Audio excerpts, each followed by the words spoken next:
V6 en ligne.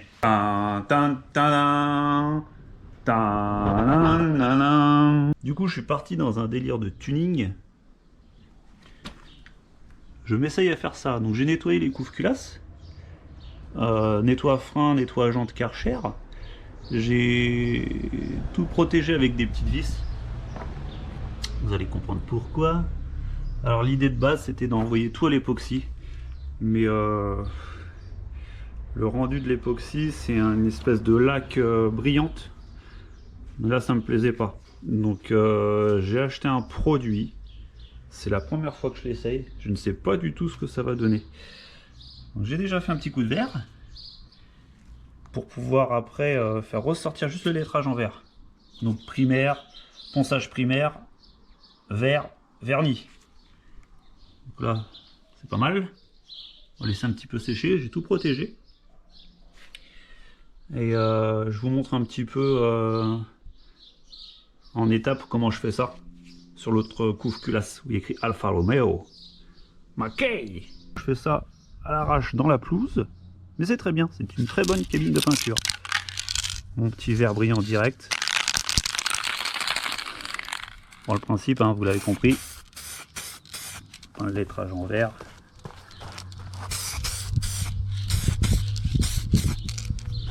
C'est bio. On laisse sécher la deuxième couche.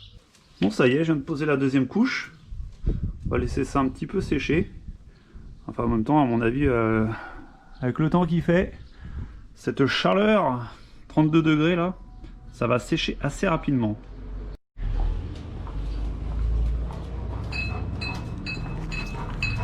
Mais qu'est-ce que j'entends? Ah bon gros, Ça va? hey. Mais, hey. Ça sera en vidéo. Putain, une belle lèvre rubis. C'est bon ça. Faut sortir ton gros beat de gros beau. Non, parce que tiens, si je le sors, je suis trop droit. Là, tu vois, j'ai le moteur quasi en entier. Tu vois comment je suis obligé de me mettre? Et quand je fais ça, là, je suis pas bien, faut être comme ça. Après, je me baisse, faut que je fasse ça. Voilà, du coup, t'es sur le moteur là? Là, je suis en train de faire du tuning. Quand ils refont, là, tu sais, dans les émissions américaines, des trucs de restauration, ils repeignent les bennes à l'intérieur. Ouais. En espèce d'anti-gravillon. Ouais. Et c'est de la résine. Ça c'est pareil, c'est de la résine? Bah là, j'ai acheté ça. Ça, c'est de la peinture classique. Donc ça, je fous tout partout le noir résine, là. Ouais. Et j'essuie juste mes lettres pour faire ressortir le verre. D'accord. Bah, c'est un essai. Hein. Qualité des pièces de l'époque. Ça, à la base, c'est des... Bon, la cabine est prête, c'est bon. On va essayer ce petit produit. Le Raptor.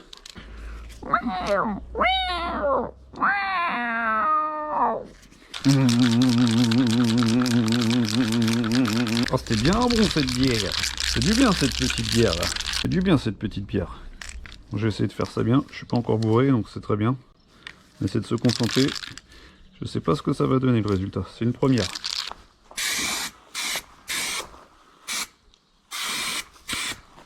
Putain, ça charge de ouf. Regarde-moi ça, comment c'est beau! Je suis entièrement satisfait du produit Raptor. C'est vraiment l'effet recherché. Je voulais un effet un peu comme les couves culasses de Ferrari. Vous voyez, l'espèce de peinture sablée. Et du coup, j'avais été voir les mecs à l'époxy, ils ne comprenaient pas de quoi je parlais. Donc j'ai trouvé ça. Et franchement, c'est ce que je voulais. Donc bah, j'ai attendu que ça sèche un petit peu, j'ai mis la deuxième couche. Et dès que j'ai mis la deuxième couche, j'ai pris un chiffon avec du diluant et je suis passé sur les lettres comme ça pour les faire ressortir. Et puis bah, le rendu est plutôt pas mal. Maintenant, il faut attendre, je crois que c'est marqué 24 heures de séchage. Donc là, ça a déjà passé la nuit, hein. On est le lendemain de l'application. Donc je vais pouvoir les poser bientôt.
Ketzi, comment que c'est beau?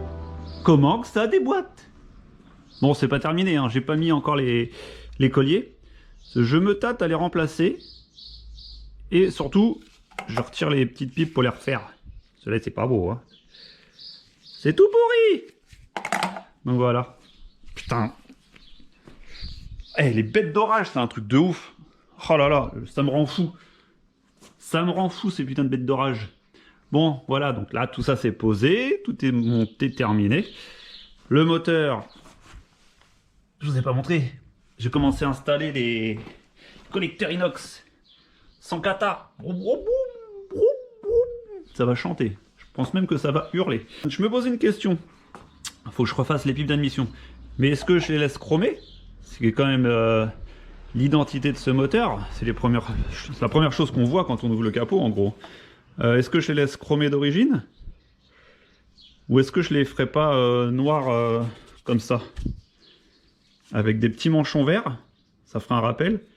Et pourquoi pas faire les rampes d'injection en vert. Donner un petit peu de couleur à ce moteur.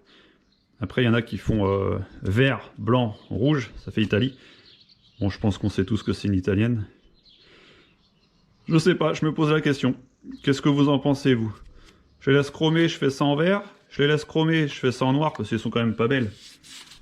Je peux pas laisser ça comme ça fait un peu moche, dégueulasse. Ou je les fais noir, avec ça en vert, ou noir, avec ça en noir. Moi, personnellement, je ferais bien les pipes en noir, sablé comme ça, avec le rail, enfin les deux rails même, en vert. Ça ferait un petit rappel encore. Ouais, il y aura la barre au-dessus en vert aussi. Sachant que la voiture va avoir les étriers, je pense. Du coup, comme je suis parti dans le vert, bon, on va faire les étriers verts. Enfin bon. Donnez-moi votre avis. Ça va peut-être m'aider pour me décider. Sinon, elle est revenue là. Donc on va se l'enquiller. Donc je vous expliquais dans l'autre vidéo que c'était un embrayage tiré. Donc vous voyez, il y a ça là. C'est pas une butée, c'est une bague. Et la butée s'enquille là-dedans. Et après, elle tire le mécanisme quand on appuie sur l'embrayage. Donc là, pour que ça soit lié, le diaphragme et la butée, c'est ce système-là. Donc la butée, elle a une toute petite bague en plastique ici, qui cache un clip. Il y a un clip juste derrière. Donc quand on met la butée, quand on met la boîte, je veux dire, en place, on actionne la fourchette en sens inverse, comme ça. Enfin, même pas en sens inverse, non, j'ai une bêtise. Si, en sens inverse. Oui, en sens inverse. Oui, c'est ça. Ça va fonctionner comme ça en poussant. Là, on l'a fait fonctionner en tirant.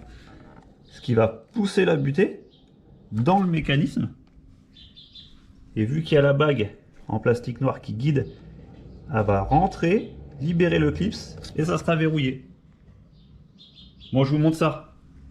On le fait en live. Une fois que vous avez serré la boîte de vitesse, voilà, tout il est en place, tout il est bien. Hop, tout est plaqué, nickel. Il faut armer la butée d'embrayage, comme je vous expliquais tout à l'heure. Pour ce faire, il vous faudra un outil technologique référencé et un petit peu de force. Non, je déconne, vraiment pas fort. Alors, place la pince comme ça et on appuie. Cling. Voilà.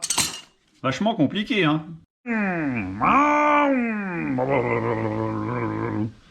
V6 en ligne. Bon, les petits potes, alors, j'ai travaillé entre temps. J'ai posé les durites silicone Flexeo. Vous connaissez le spécialiste français de la durite silicone sur mesure. J'ai monté les petits soufflets de cardan avec le joint neuf, regraisser tout ça, nettoyer un petit peu, mais après ça va être renettoyé, ne vous inquiétez pas. Là, pareil de ce côté-là, avec le petit joint. De ce côté, j'ai retravaillé aussi encore dessus. Donc l'alternateur va remplacer. Du coup, j'ai pu remplacer le démarreur qu'on ne voit pas. Si, il est un peu par là au fond là. Voilà. Je pars démonter deux fois. On change tout, comme ça on n'y revient plus. La boîte de vitesse, là, du coup, elle est posée. Tout est serré. et j'ai remis les cartières. Le bloc, lui, il est prêt. Prêt à être reposé. Donc on va se faire ça. On va le jeter là-dedans. On va faire chou, poum. On va faire ce qui s'appelle un mariage. Le mari, la femme.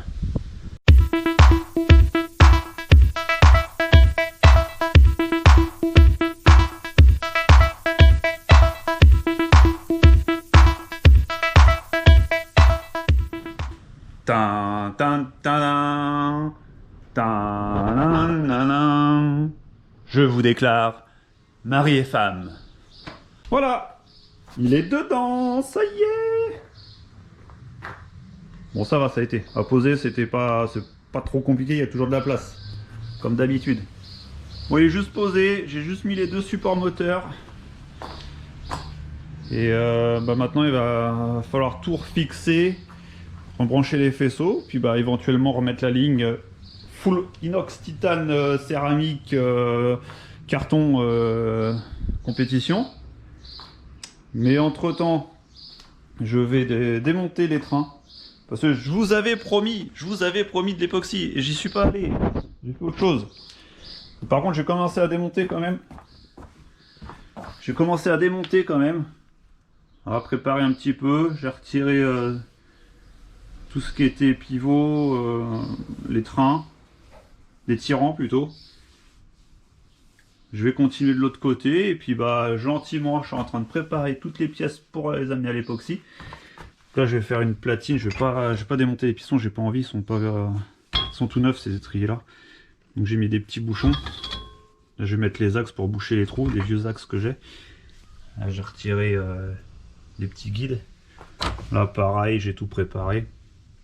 Par contre, là j'ai fait une dépense. Vous allez comprendre. Donc j'ai tous les cylindres blocs à retirer pour envoyer à l'époxy. Celui-là aussi, là, tout ça. Enfin bref, toute la voiture. C'est un chantier. Hein. Le problème, c'est que moi j'ai pas de presse. Donc il faut retirer le cylindre bloc. Après, entailler la partie métallique pour pouvoir la chasser, retirer, envoyer tout ça à l'époxy, ça revienne, remettre les cils en bloc.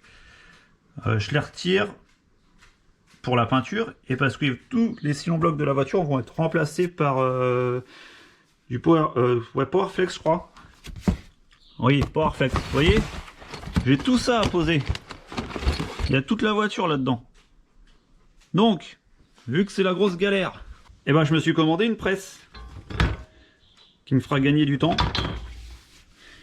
Et normalement la presse arrive début de semaine, le temps de l'assembler, de retirer tous les tirants. J'ai tous ces trucs là aussi à retirer là. Tout ça. Je dois les avoir ceux-là, je pense. Du triangle. Ah, ça va être un bon chantier. Donc je vais attendre de recevoir la presse. Je vais assembler la presse, retirer tout ça en attendant, foutre tout par terre, tout déposer au niveau des cils en bloc et emmener tout après à l'époxy. J'ai pas mal de taf encore. Donc voilà, il est dedans. Ça c'est déjà fait, c'est très bien. Les super couves culasses, la super pipe d'admission. Là j'ai pas mis Alfa Romeo pour pas esquinter quand même pendant que je transportais le moteur avec la chèvre. Ça j'ai commencé à le démonter. Je sais toujours pas ce que je fais. On verra. Et puis gentiment commencer à remonter et puis le mettre en route. Voir quel bruit il fait là avec ses collecteurs inox, ses tubes à la place des catalyseurs. Et puis après avec la belle petite gamelle. Il me tarde. Ah, il y a d'autres pièces encore qui sont arrivées. Ça je vous ai pas montré. Le liquide. Ça c'est les soufflets qui étaient pas bons, que j'avais commandé. Alors par contre si vous voulez les bons soufflets côté intérieur, côté boîte de vitesse, c'est ça, 0636 en Febi. Ça monte très bien. Donc il y a les durées de silicone, ça on les avait vu arriver. Et le petit kit Duritavia de la voiture. Ça c'était pas les bons joints, j'en ai mis d'autres. Et puis voilà. Ça va se remonter. Bon allez, je vous souhaite une bonne semaine et je vous dis au week-end prochain, je sais pas trop, on verra ce que j'ai fait entre temps. C'est une semaine, ça passe vite. Et j'ai un autre petit projet, je vous fais la vidéo dans la semaine aussi. Une autre automobile. Allez, au revoir!